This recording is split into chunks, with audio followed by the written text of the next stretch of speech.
করেছে রীতিমতো সে আমাকে যেভাবে কথা বলেছে, আমাকে মানহানিজনক কথা বলেছে। হ্যাঁ, তো সে তো আমরা আবারও সংবাদ সম্মেলন করব, তো সে যেন আবারও। এবার এক মডেল অভিযোগ করেছেন আলোচিত কন্টেন্ট ক্রিয়েটর হিরো আলমের বিরুদ্ধে।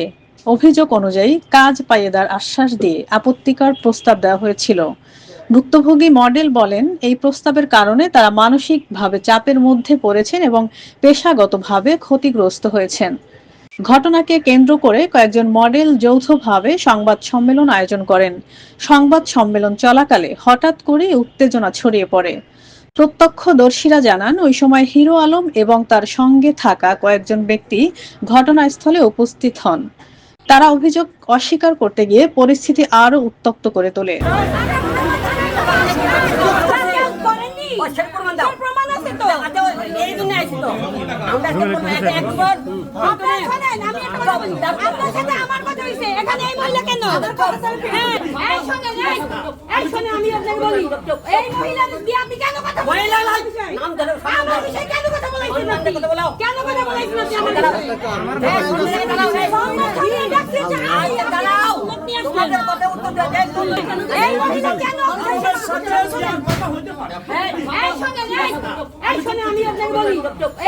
এরপর দুই পক্ষের মধ্যে প্রথমে কথার লড়াই, পরে ধাক্কাধাক্কি এবং এক পর্যায়ে হাতাহাতির মতো পরিস্থিতি তৈরি হয়।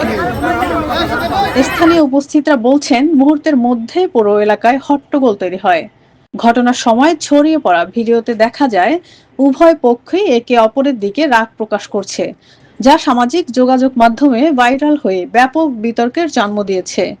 এই বিষয়ে অভিযুক্ত পক্ষের পক্ষ থেকে এখনো কোনো আনুষ্ঠানিক প্রতিক্রিয়া পাওয়া যায়নি।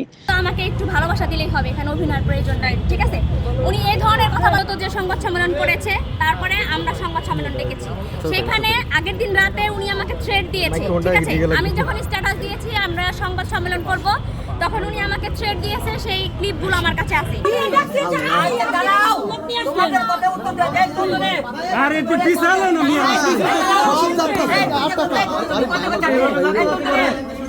আমার অফিসে ডাকছি, কবে তো হলে আমার কথা শুনো, এখানে ছোঁয়া সাংবাদিক সম্মেলন করার জন্য এখানে তো আসলে আমি ডাকছি সবাইকে। আমার আজকে এখানে কি হইছে বলেন। আজকে নারীদের ন্যায় বিচার হতে হবে। এখন আজকে কেন তুমি আমাকে প্রাসঙ্গিক কর্তৃপক্ষ জানিয়েছে, তারা বিষয়টি যাচাই ও পর্যবেক্ষণ রেখেছে। ঘটনার প্রকৃত সত্য খতিয়ে দেখা হচ্ছে।